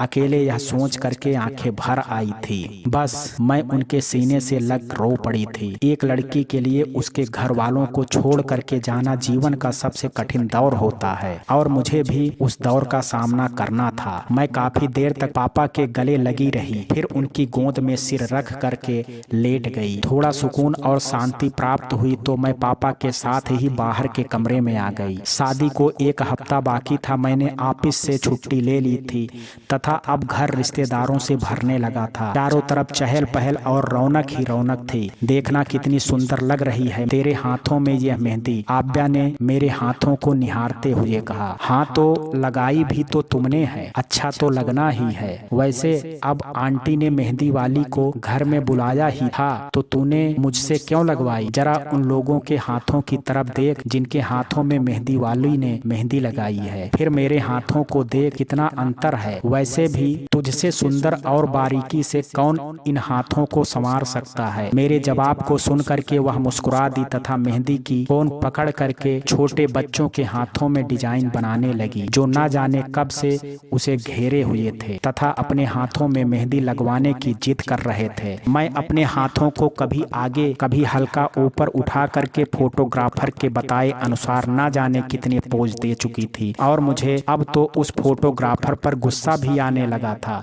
लेकिन वह था कि मुझे अलग अलग तरीके के पोज बता करके कभी कुर्सी पर बैठाता तो कभी फूलों से सजी सीढ़ियों पर मुस्कुराते हुए खड़ा रहने को बोलता। अभी आंगन में तो कभी छत पर भिन्न भिन्न स्थानों पर खड़ा करवा करके बैठा करके उसमें न जाने कितनी तस्वीरें खींच ली थी। भूल से कोई जगह छूट भी गई हो तो मेरे रिश्तेदारों ने घर के एक एक कोने पर खड़े हो करके मेरे साथ तस्वीर खिंचवाई। मैं कोई कसर न छोड़ी थी। फोटोग्राफर कुछ क्षण यदि शांति से बैठ भी जाए तो रिश्तेदार तथा पड़ोसी अपने फोन से सेल्फी तो कभी वीडियो बना करके उसकी कमी पूरी कर देते। मुझे यह सब देख करके चिढ़ हो रही थी तो दूसरी तरफ आव्या मेरी हालत देख करके खिलखिला रही थी। थोड़ी देर में वह मेरे पास आई और मुस्कुराने का इशारा कर फोटो खींचने लगी। अब कम से कम तुम तो मेरी हालत पर तरस खाओ यार, सुबह से मुस्कुराते मुस्कुराते और तरह तरह के पोजों से थक गई हूँ मैंने एकदम चिढ़ते हुए अपनी बात कही। बस गुस्सा मत कर, अब कम से कम दुल्हन की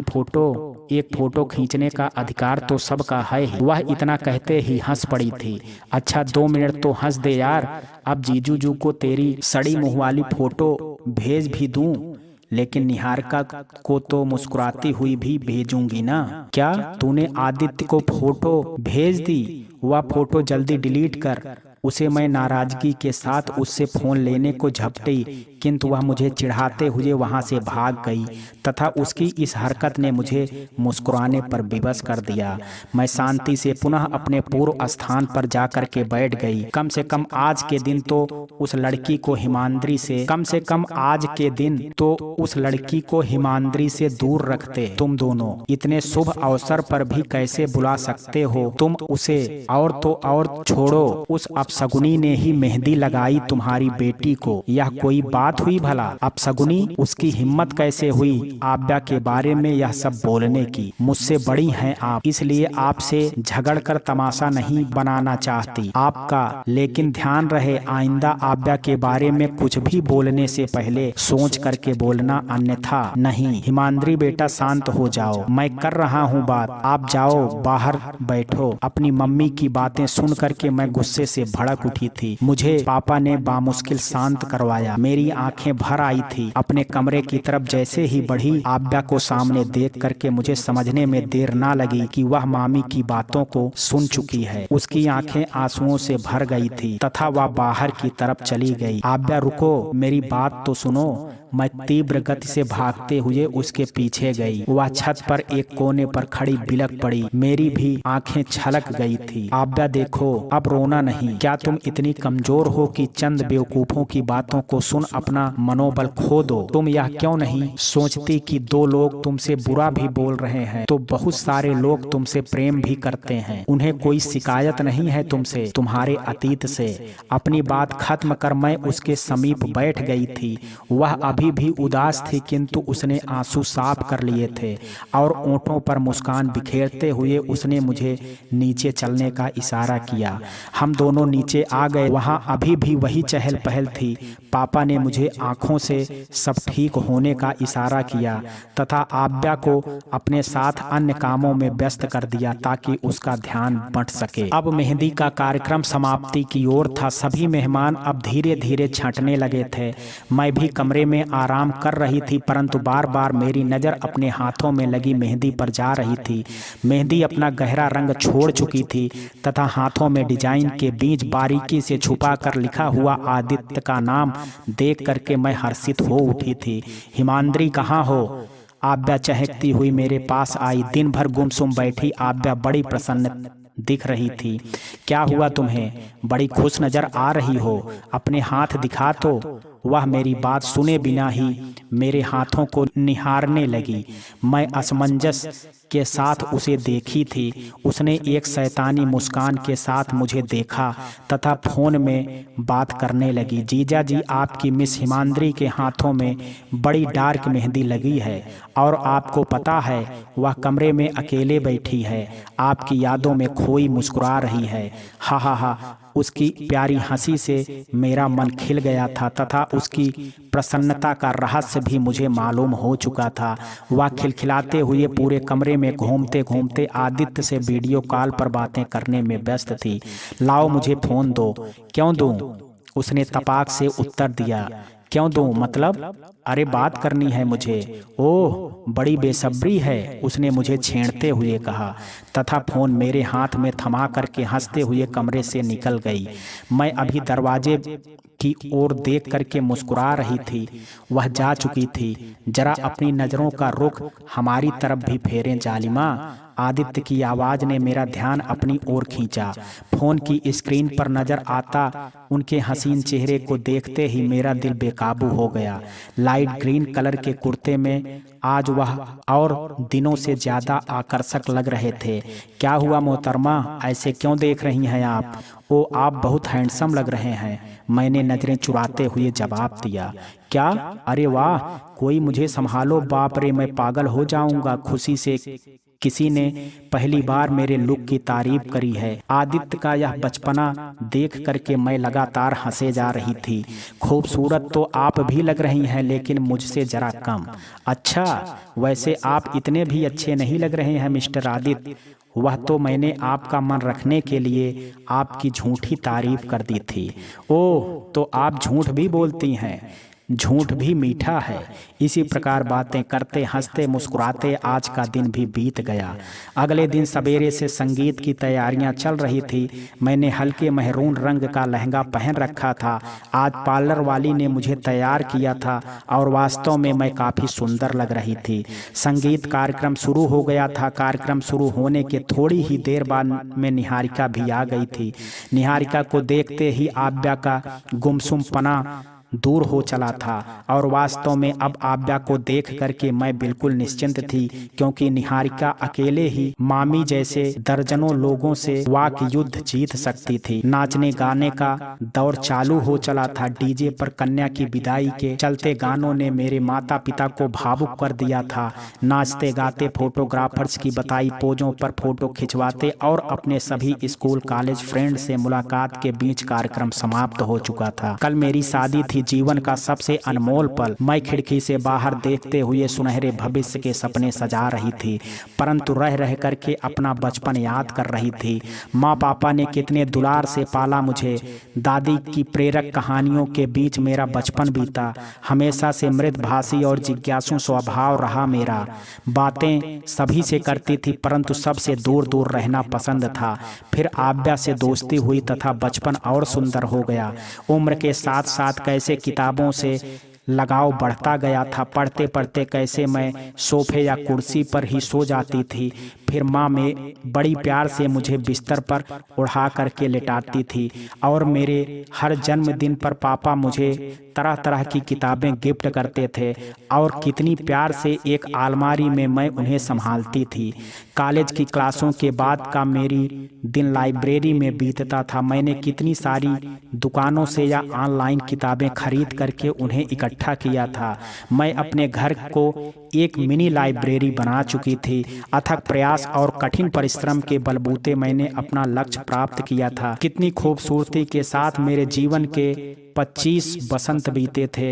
इन 25 वर्षों में मैंने कभी माँ पापा या दादी से दूर जाने की कल्पना ना की थी, लेकिन मैं सच में अपना घर छोड़ करके जा रही हूँ यह सोचते ही मैं सिसकते हुए भाग करके पापा के पास चली गई थी तथा उनके सीने से लग बिलक पड़ी थी। ना गुड़िया ना, शांत हो जाओ, तुम्हारे आंसू मेरा मन दुखाते हैं, शांत हो जाओ। तुम रोगी तो हमें कौन संभालेगा। मैं अपनी बेटी को आंसुओं के साथ विदा नहीं करूंगा। पापा बोलते बोलते रुआंसे हो गए थे। बहुत कोशिश करने के बावजूद अपने जज्बातों को बस में ना कर सके और इकलौती बेटी को अपने से दूर करने का दुख अश्रुधारा के रूप में बह चला था। काफी देर तक मेरे सिर को सहलाते रहने के बाद पापा ने मुझे शांत कराया तथा अपना मेहमानों की आवभगत में व्यस्त हो गए। उदास मन से मैं अपने कमरे में बैठी अपने बीते दिनों की बातों में खोई नींद के आगोश में चली गई थी। सवेरे नींद खुली तो आदित्य संग पवित्र बंधन में बंधने के विषय में सोचते ही शर्म से गाल सुर्ख लाल हो गए थे। एक अजीब सी घबराहट ने मन में जन्म लिया कि न जाने एक नए माहौल में खुद को ढाल पाऊंगी या नहीं। मन में कई तरह के विचार कौंध रहे थे, किंतु माँ की आवाज को सुन करके मैं इन विचारों से बाहर निकल गई। माँ के पास चली गई, जो काफी हड़प तड़प में कितने सारे काम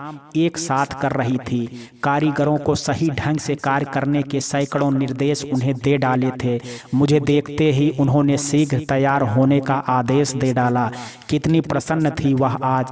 मैं उनसे लिपट गई थी। उनका स्नेहिल स्पर्श पा करके मुझे एक सुखद एहसास हुआ। हम दोनों की आंखों में नमी तैर आई। वह मुझे जल्दी तैयार हो जाने को बोल अपने आंसू जब्त करती हुई वहां से चली गई। बिस्तर पर पड़े दुल्हन के जोड़े को देख करके मेरा चेहरा गुलाब की भांत खिल गया। पार्लर वाली ने मेरा पूरा श्रृंगार किया तथा आईने में अपने आप को दुल्हन के स्वरूप में देख करके मैं स्वयं नजरें ना हटा पाई। वाह, कितनी सुंदर लग रही है मेरी गुड़िया, किसी की नजर ना लगे, माँ ने मेरी नजर उतारते हुए कहा। पापा भी दादी का हाथ पकड़ करके उन्हें मेरे पास ले आए थे। दादी, आप ऊपर क्यों आ गई? आपको दिक्कत होती है ज्यादा चलने में और आप हैं कि मानती नहीं है? मैंने बिल्कुल नाराजगी भरे स्वरों में कहा। देखो तो हमारी बिटिया कितनी बड़ी हो गई है, कैसे सयानों वाली बातें करने लगी है। बहू, जरा इसकी नजर उतार देना, कितनी प्यारी लग रही है। दादी मेरी बलाइयां लेती हुई बोली थी। जी माँ, उतार दी मैंने नजर। अब आप नीचे चलिए, आइए। माँ दादी को नीचे लेकर के चली गईं। बेटे, कुछ मांगू तो दोगी मुझे? पापा ने आस भरी नजरों से मुझे देखते हुए कहा। हाँ पापा, मांगे ना। हिमांद्री, तुम मेरा गौरव हो, मुझे गर्व है तुम पर। आज तक तुमने कोई ऐसा कार्य नहीं किया जिससे मेरा सिर झुके, बल्कि तुमने तो सदैव मेरे सम्मान में दोगुनी वृद्धि की है। बेटा, मैं चाहता हूँ कि तुम मेरा यह सिर अपने ससुराल में भी कभी मत झुकने देना। आदित्य और उसका परिवार बहुत अच्छा है, उसके परिवार को भी वही सम्मान देना जो अपने परिवार को देती हो। मेरी बेटी हर परिस्थितियों से लड़ना जानती है, लेकिन बेटा, वैवाहिक जीवन को सुखी और सफल बनाने के लिए संयम और समझदारी से काम लेना पड़ता है। मुझे पूरा विश्वास है आगामी जीवन के उतार चढ़ाव को तुम अच्छे से पार कर पाओगी। पापा ने मुझे जीवन के नए अध्याय से परिचित करवाया था। हमेशा की तरह आज भी वह बड़े प्यार से एक एक बात समझा रहे थे। पापा, मैं शिकायत का कोई मौका नहीं दूंगी आपको। मुझे विश्वास है बेटा। मेरे उत्तर से संतुष्ट होकर के वो वहाँ से चले गए। मैं वहाँ बेसब्री से बारात आने का इंतजार करने लगी। जहाँ माँ, पापा और मेरे बाकी के रिश्तेदार बारात स्वागत की तैयारियों में जुटे थे, वहीं आव्या और निहारिका तथा मेरी कुछ अन्य सहेलियां जूता चुराई की योजना बना रही थी। इतना खुशनुमा माहौल देख करके नाचने का जी चाह रहा था। खैर, अपने निर्धारित समय पर बारात मेरे द्वार पहुंच चुकी थी। आव्या व निहारिका भी भागते हुए स्वागत द्वार पर पहुंच गई थी। मैं भी खिड़की के पीछे से इस मनोरम दृश्य को देख रही थी, किंतु मेरी नजरें आदित्य को तलाश रही थी, जो अपने नाचते दोस्तों के बीच खड़े थे और वह मुझे साफ नजर नहीं आ रहे थे। मेरी बेताबी बढ़ती जा रही थी। करीब 10 मिनट बाद नाच गाना बंद हुआ तथा वह उस भीड़ से निकल करके दरवाजे पर खड़े हो गए। माँ उनकी आरती उतार रही थी और भी रस्में हुई, लेकिन मेरा ध्यान तो सिर्फ उन्हीं पर था। हमेशा से रूपवान और आकर्षक आदित्य आज साक्षात कामदेव का स्वरूप लग रहे थे। इतने सुंदर व योग्य युवक से मेरा विवाह होना मेरे लिए सौभाग्य की बात थी। वास्तव में आदित्य रंग रूप में किसी राजकुमार से लगते थे, वहीं दूसरी तरफ मैं बहुत सुंदर नहीं लगती थी, किंतु आदित्य रंग रूप से वास्ता रखने वालों में से ना थे। उन्होंने तो सदैव मेरी आत्मा से प्रेम किया था तथा आज सम्मान पूर्वक मुझे अर्धांगिनी स्वरूप में स्वीकारने आए थे। नीचे जूता चुराई से लेकर के गणेश पूजा तक की कई रस्में विधि विधान के साथ हुई। नियत समय पर मुझे मंडप में ले जाया गया। मुझे आदित्य की निगाहें अपने चेहरे पर महसूस हुई और शर्म से मेरी नजरें नीचे झुक रही थी। बहुत से रूढ़वादी कानाफूसी करते हुए आव्या व निहारिका के विषय में भला बुरा बोल रहे थे। बहुत से रिश्तेदार तो इस बात से रुष्ट थे कि मैंने बहन की सारी रस्में उन दोनों से कराई थी, किंतु वह दोनों रूढ़ितावादी की बातों से निराश होने की बजाय खुशी से खड़ी थी। उनका चेहरा आत्मविश्वास से भरा था। निहारिका तो सदैव ही निडरता के साथ बुराइयों से लड़ती थी।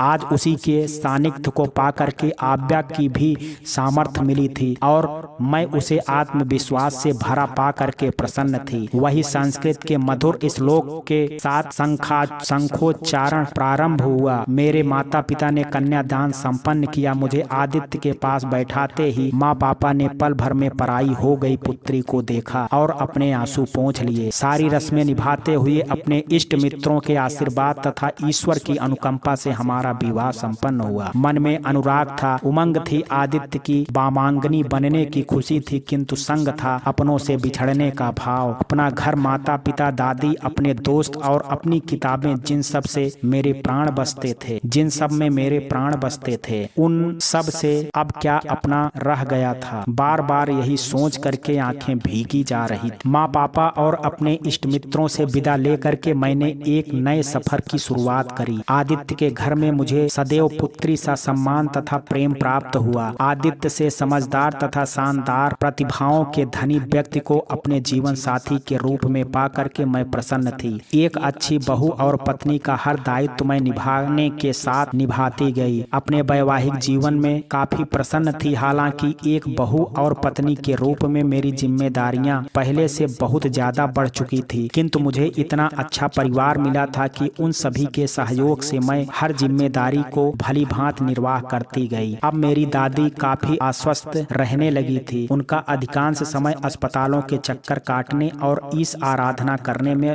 व्यतीत होने लगा था, लेकिन उनके चेहरे पर मुझे सदैव संतुष्टि के भाव नजर आते थे। मेरी दादी ने एक शिक्षिका के रूप में अपना जीवन बहुत से छात्रों का भविष्य उज्जवल करने में बिताया था। मेरे पिता का समाज में प्रतिष्ठित स्थान उनकी अच्छी परवरिश का ही नतीजा था। मेरे व्यक्तित्व निर्माण का अहम श्रेय भी दादी को जाता है। मैं और आदित्य छुट्टी के दिन दादी से मिलने आ जाया करते और हमें देखते ही उनके अस्वस्थ पड़े शरीर में फुर्ती आ जाती। कभी कभी मेरे सास ससुर जब उनसे मिलने आ जाते तो दादी के हर्ष का ठिकाना न रहता, लेकिन बीमारी ने उन्हें बुरी तरीके से घेरा था तथा वह उम्र के इस पड़ाव में पहुंच चुकी थी जब उन्हें हम सबको छोड़ करके जाना पड़ा। दादी का प्रेम भरा साया मेरे सिर से हट गया था। माँ के बिछोह से मैंने अपने पिता को टुकड़ों टुकड़ों में बंटते देखा, लेकिन धीरे धीरे सब कुछ ठीक हो गया। दादी की यादें, उनकी मधुर स्मृतियों के सहारे जीवन की गाड़ी आगे बढ़ने लगी। अभी भी समय समय पर मैं अपने मायके चली जाती थी। घंटों घंटों तक मैं पुस्तकों का अध्ययन किया करती थी। अपने कमरे में बैठी पापा के साथ देश दुनिया की बातें करती तथा आव्या के संग समय बिताते हुए पुनः अपने बचपन को जी लेती थी। वक्त के साथ आदित्य और मेरा प्रेम गहराता चला गया। उनकी वो शरारतें, प्रेम भरा आलिंगन मुझे शर्माने पर विवश करता रहा। हमारे विवाह को 1 वर्ष से अधिक समय बीत गया था, परंतु आदित्य का अनुभव भरा व्यवहार, उनका निश्चल प्रेम मुझे हर एक नए एहसास का अनुभव कराता गया। निहारिका एक वकील बन चुकी थी और सफलता के पथ पर अग्रसर थी। वहीं आव्या ने इतिहास विषय में एमए पूर्ण कर लिया था तथा वह एक शिक्षिका बन करके अपना लक्ष्य प्राप्त करने हेतु आतुर थी। मेरे जीवन में प्रेम, शांति और सुख ही सुख था, परंतु आव्या का एकांकीपन मुझे सदैव खलता रहा। यह समाज उसे बिगड़ैल और चरित्रहीन लड़की की संज्ञा दे चुका था। वह अपने आप को बहुत मजबूत दिखाती थी। सामर्थ्य के अनुरूप अकेले ही समाज की रूढ़वादिता से लड़ती भी रही, लेकिन वह भीतर तक टूट चुकी थी। मैंने अपने वादे अनुसार आदित्य के साथ मिल करके उसके लिए योग्य युवक की तलाश करनी जारी रखी, परंतु सब कुछ विफल रहा। कोई भी युवक आव्या को स्वीकारने को तैयार न था।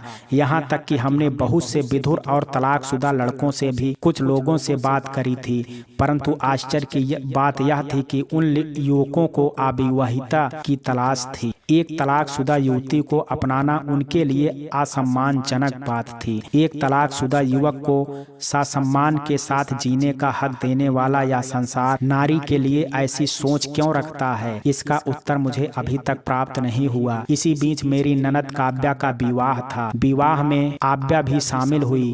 काव्या मेरे मेरी ननद होने के साथ साथ बहुत अच्छी दोस्त भी थी। उसकी बहुत सी आदतें मुझसे मिलती जुलती थी। वह एक होनहार व जिज्ञासु प्रवृत्ति की लड़की थी, अद्वितीय गुणों से भरी हुई। बहुत कम अवस्था में उसने लेखन क्षेत्र में अपनी एक पहचान बना ली थी। स्वरूप में तो उसका कोई जोड़ ना था। काव्या का रंग अपने भाई के समान ही खिला खिला था, परंतु वह आदित्य से भी ज्यादा प्यारी लगती थी। उसकी इच्छा थी कि आव्या और निहारिका दोनों शादी में शामिल हों, परंतु निहारिका एक केस के सिलसिले में आ नहीं पाई।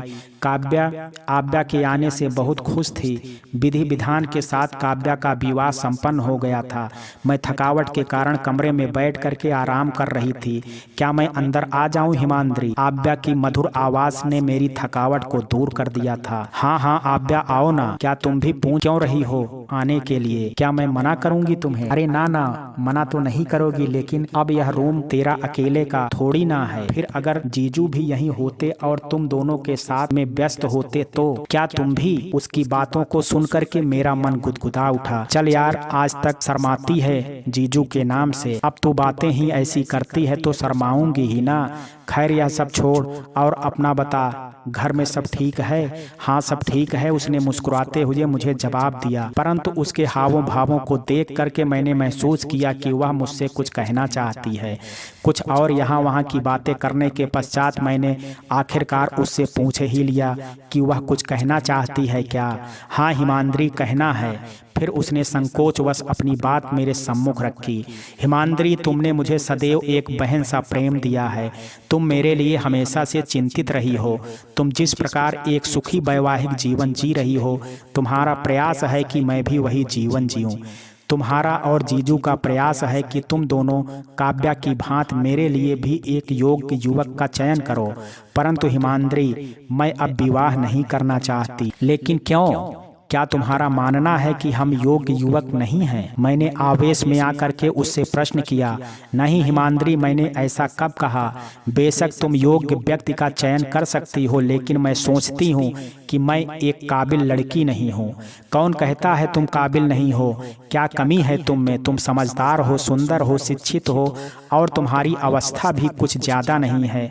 फिर इस रूढ़वादी समाज में ही ऐसे कई लड़कियों के उदाहरण हैं जिन्होंने पुनर्विवाह किया है और एक सुखी तथा सफल जीवन जिया है। मैं तुमसे सहमत हूँ, लेकिन समाज में हर लड़की को यह हक कितनी आसानी से नहीं मिलता है और मैंने अपनी बेवकूफ़ी के कारण जो गलती की है उसके बाद ही शायद कोई मुझे अपनाए। मानो यदि कोई अपना भी ले तो भी मैं सुखी नहीं रह पाऊंगी। हिमांद्री, मैं जिस व्यक्ति से पुनर्विवाह करूंगी उसे पिता बनने का सौभाग्य नहीं दे सकती और रह रह करके मेरा अतीत मुझे सताएगा, इसलिए मैं विवाह नहीं करना चाहती। बोलते हुए उसका गला रुंध गया था, परंतु उसने अपनी बात कहना जारी रखा। मैं इस समाज में अपनी खुद की पहचान बनाना चाहती हूँ, अपना मुकाम हासिल करना चाहती हूँ। एक शिक्षिका बनकर के छात्रों का जीवन संवारने में अपने आप को समर्पित करना चाहती हूँ। यही मेरी खुशी है। तुम दोगी ना मेरा साथ? हाँ आव्या, मैं सदैव तुम्हारे साथ हूँ। यदि यही तुम्हारी इच्छा है तो मैं तुम्हें विवाह के लिए विवश नहीं करूँगी। शुक्रिया हिमांद्री। उस दिन के बाद से मैंने कभी उससे विवाह की बात नहीं करी। समय रफ्तार के साथ बढ़ता रहा, साल बीतते गए और इन सालों के भीतर आदित्य और मुझे एक पुत्र रत्न की प्राप्ति हुई। हमारा जीवन खुशहाली से भर गया।